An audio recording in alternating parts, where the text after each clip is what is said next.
Hello friends, welcome to yummy tummy. ఈరోజు బయట బండి మీద దొరికే పకోడీ మనమే ఇంట్లో ఎలా తయారు చేసుకోవాలో చూద్దాము. అచ్చంగా అదే టేస్ట్ వస్తుందండి. చాలా టేస్టీగా ఉంటుంది. 10 నిమిషాల్లో చేసుకోవచ్చు.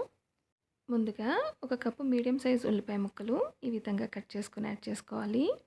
సన్నగా తరిగిన పచ్చిమిరపకాయలు ఒక 2 యాడ్ చేసుకుని, అల్లం తరిగింది ఒక టేబుల్ స్పూను, కరివేపాకు బాగా సన్నగా కట్ చేసి ఒక టేబుల్ స్పూను, కొత్తిమీర 2 టేబుల్ స్పూన్లు తరిగింది, జీలకర్ర ఒక టేబుల్ స్పూను యాడ్ చేసి, ఈటింగ్ సోడా ఒక చిటికెడు, ఉప్పు రుచికి సరిపడంత నేను ఒక టేబుల్ స్పూన్ యాడ్ చేశాను.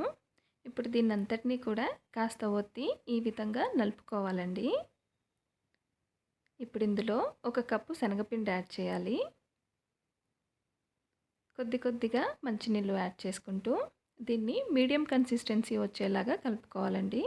మరీ చిక్కగా ఉండకూడదు, మరీ పల్చగా ఉండకూడదు. చూసారు కదా, ఈ విధంగా మీడియం కన్సిస్టెన్సీ ఉండాలండి.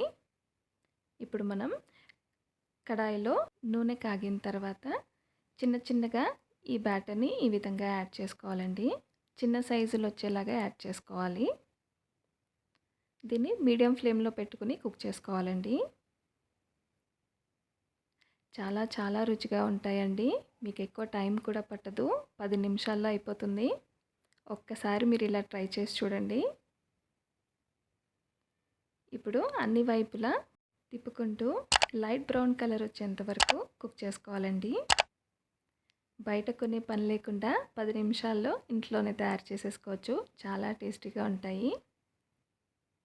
ఈ విధంగా లైట్ బ్రౌన్ కలర్ వచ్చాక మనం వీటిని సర్వింగ్ ప్లేట్లో తీసేసుకుని వేడిగా ఈవినింగ్ టైం స్నాక్ ఎంజాయ్ చేయొచ్చు.